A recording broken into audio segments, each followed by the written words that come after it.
Squamish Climate Action Network. I have a very cool video for you today. Squamish Can and the District of Squamish have partnered for Waste Reduction Week to bring you a little video about how to do your own garbage audit at home. This is an awesome opportunity for you and I to both learn. Maybe we're going to find some items we didn't know could be recycled, maybe some that we didn't know could be composted, and we might even find an item or two that could be repurposed in some way. And so I'm really excited to get started. This is my friend's garbage, actually, that I was lucky enough to get from her. And I thought it would be good to do someone else's garbage because then I am looking at it with fresh eyes and we can work through what we're finding together. So I'm going to get started on this and I will see you in a few minutes.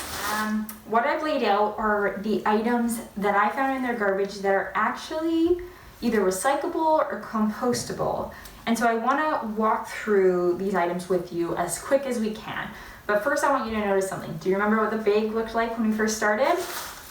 The items in here are what's left over that cannot be recycled and do and will end up in landfill. So I'm just going to jump right in. So one thing I found was some moldy bread. And unfortunately, something you see a lot is if you see something gross, a lot of people just want to immediately put it in the trash. But I do think that taking the time and just quickly just dumping your bread in the compost can be really beneficial, right? Because you're reducing your waste, right? And composting is really important. A lot of people, I think that natural materials will break down in the landfill, but they actually don't. A landfill is a really, really interesting environment. It's an anaerobic environment, and there's no oxygen in there. And so in order for things to be properly composted, they require oxygen. And so if these things are breaking down in the landfill, these natural materials, they're actually producing methane, which is a lot stronger than CO2. And so that's why it's really important that these materials make their way to the compost and not in the landfill, because it's not in the right environment for them. And just because they're natural and just because they're buried in the earth doesn't mean they're going to break down. That's one way that we could improve is by making sure that even though these gross moldy items are pretty yucky and pretty stinky, as you can see with my mask, it is important that we try to separate what can be composted if we know that they go there. So that's one item I found. I found a couple of those. So some bread, a little tortilla, and some more bread in here. And so with these items, all of what they're packaged in actually can be recycled. And so this packaging here has a little Ziploc, and it's the kind of plastic that you can poke your finger through. And so with this little Ziploc bag, these can actually be taken to a program called flexible packaging. And flexible packaging is available for us here in Squamish as well as other places in BC. And they can take a lot of different types of packaging, and I'll walk you through that quickly. So they can take stand-up zipper lock pouches, deli meat zipper lock pouches. They can take chip bags like these. They can take these frozen food bags. They can take these little stand-up pouches. They can take the outer lining of cheese. They can take your mesh, that wraps around your fruit. They can take the lids of your yogurt or any of these safety seals. They can take these little pieces of plastic that wrap around your dishwasher or candy bars they accept. These little packets here. Flexible packaging is it's crinkly a lot of the time. You'll hear it like this here. So that's flexible packaging. And over wrap and plastic bags like this are sometimes accepted into your recycling program that you have if you live in a multifamily unit or in your house. You need to check with the municipality and see if they're accepted in your bin. But for me, for example, I do live in a condo and we do have plastic bags like bread bags and shopping bags that are accepted right here. So this bag that the bread is in, it could also be put in there. And what else do we have? Another little bag that can also be recycled depending on where you go. another little liner. This is part of the flexible packaging that can go in here. So if we were to kind of put these into their different spots, this would go in here. A receipt that can just be recycled with paper. I'm gonna put all the moldy things together. Let's do that. This bread bag, if you were to rip off the paper and take this crinkly package, that can also go into the flexible packaging. What else do we have here? So this brown paper, that can actually go in your compost. And so I made this little compost pile. So we have some of this brown paper on top. There is some more moldy stuff, but once again, that can go into your compost. Some dog hair, and lots and lots and lots of paper towels. And paper towels, these are great. Add your browns to your compost. They're a great feature, and you know, we have a lot of these things. If you go to the bakery and they give you a little cookie bag and it's dirty, that's a great place for it, is the compost, because recycling also has a component of contamination, which we want to be careful for. So contamination can be not rinsing out your plastic correctly, or glassware, your aluminum, whatever, afterwards. And you just need a quick rinse, you know, just to try to get most of those food particles away. Contamination can also be not sorting your items properly. And if there's a certain degree of contamination, that recycling actually ends up in the landfill as well. So it is really important to do your due diligence. We do all make mistakes, so I don't want to overwhelm you, because this is a lot. And then I'll kind of show you this last little bit here. So I also found this in their garbage as well. So this was just like a little container. It just needs a quick rinse. That can be recycled as well. And then this is a plastic container for chicken. I think that it does need to be washed, but just a quick wash, you know, just some soap. And this wrap on top would be a landfill item, because it does have raw chicken on it. So that would go to the landfill. But this plastic casing, give it a wash and you're good to go. And that's the same with any of the meats you find in styrofoam as well. All right, so that was a lot to digest, and I think I should give you guys a little break. But first, actually, I'm gonna say, so even though there is this new recycling that I'm sure lots of you have not heard of, this flexible packaging, they do accept it at Green for Life and at London Drugs, and I'm not sure, there's probably other areas, but you can research that pretty easily. This is not a solution. This is actually kind of a new system they're still working out and testing. And for right now, what the flexible packaging recycling looks like is something called recovery. So it's not like an aluminum can that can be back on the shelf within a certain amount of days. This will actually produce jet fuel. So it's taking an item that can't properly be recycled, and it's recovering one last thing from it in order to get the best use you can out of it.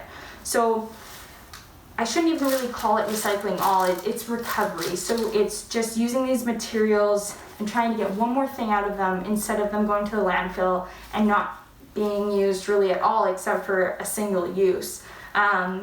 And so, yeah, I do think it's important to recognize that, and to know that, you know, this in itself really isn't a perfect solution, but it is better right now for what consumers have than it ending up in the landfill. I'm gonna clean this up, and then I'm gonna walk you through maybe some more obscure items that you might not be sure of what to do with.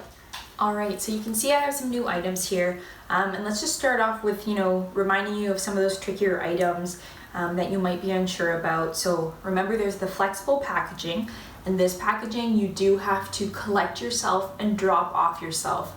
And in Squamish particularly, you can drop those off at Green for Life or at London Drugs. And so a little reminder, flexible packaging is a really wide variety of items. Your coffee bags, grate bags, these little zipper stand-up lock bags, bubble wrap, little baggies like this for your frozen peas, your baby foods, little squeezy plastic bags, your cheese wrapping, your Myler gift wrap. There's tons of stuff. And if you don't know, please ask. And also these bags too, these woven bags. yeah, and once again, if you don't know, ask, or go to Recycle BC. They have a really comprehensive list of the flexible packaging items that they collect, and they also have pictures. And I find, I'm such a visual learner, it's great. It's a super awesome resource. And you know, there's been many times that I've been confused about items and I've just emailed them. You know, we live in a really convenient world where we're able to get like snap answers, so use that. If you're confused, just please ask. And so, yeah, I wanted to kind of bring up some more confusing items. So, you know, something like your toothpaste, that is going to be a landfill item. Your styrofoam, that actually can be dropped off at your depot as well. Just make sure they do collect it. I know Green for Life does here, and there is a spot at London Drugs too. So these can be collected, but this isn't to be in your curbside, and none of this would be either. The only thing that might be in your curbside that kind of looks like this would be, you know, your plastic bread bags and your grocery bags. But please make sure with whoever is your collector that you are able to put those in. Otherwise, the flexible packaging is something you will have to collect yourself. But you know, a great way to limit kind of what you have to do or what you have to drop off is to focus on kind of the pillar of Waste Reduction Week, and that is to reduce our consumption of this type of packaging and items that are single use and really don't have that, you know, circular kind of lifespan that we're really looking for. And so I wanted to just quickly bring out some items that are really easy swaps to help you reduce some waste around your house. So I make my own all-purpose spray, and I have a video up on the Squamish Can YouTube that teaches you how to make it yourself. And so this is a glass bottle, and I can just remake this as much as I want. So that's one way. I carry these little bulk bags. Yes, bulk is super difficult with COVID right now. Please follow the rules and listen. But if it's available to you, bulk bags are amazing. You know, speaking of toothpaste, this is a landfill item. This cannot be recycled, but tooth powder is a great option. There's even little like toothy tabs you can get. You can make your own. This was gifted to me, but I've made my own lots before too, and it works really well. Something I've recently done is made my own paper towels, because you know what? These are easily cleaned and washed, and you don't have to make them look pretty. Like, I take the time to fold mine, but use some rags around, and those can be reused way more than a paper towel can. And even though a paper towel can compost, the best thing we can do, remember, the key pillar is to reduce. Beeswax wraps. I have another video on the Squamish Can YouTube. Bring your own containers, and yeah, filling with bulk. If you don't use these bulk bags here, you can use these ones as well. And so yeah, that is really what we want to focus on. You know, we want to kind of follow the hierarchy of reducing. We want to redesign our items so that they are better used and have a long cyclical kind of life. We want to reuse, we want to recycle, and that's not kind of up there on the top of the hierarchy. And then, you know, we look at the flexible packaging with them not really being recycling, being recovery, right? So all of those kind of tier down, but number one is to reduce. And so that's kind of, you know, the focus of Waste Reduction Week. And I'm really excited to see what Waste Reduction Week 2021 brings us as well, now that you have a little bit more information moving forward. And just remember that, you know, if this seems daunting and this seems like a lot of work, the best thing you can do is to look for those products that don't have this, so that you don't need to be running. Because at the end of the day, it's really hard for a consumer, and it's really, in a lot of ways, it's not your fault. There's a lot kind of more going on than we kind of have control over. And so remember that that this is not easy. It's a lot to learn. It's a lot to kind of take under your wing, and so please just, you know, educate yourself. Go to the Waste Reduction Week website, look at all the resources. You can learn tons on there. Go to Squamish Can, ask questions, and get interested in what's kind of going on around you. And remember just to be gentle, create productive conversations, don't judge. You know, I'm not judging my friends for their trash at all. Everyone can only carry what they can carry. And tonight I was wearing disposable gloves, and that doesn't make me a hypocrite. That just makes me human, right? So I'm trying, you're trying. So go out there, do your best, reduce your waste. If you have any questions, please comment on the video. And happy Waste Reduction Week. We'll see you next time.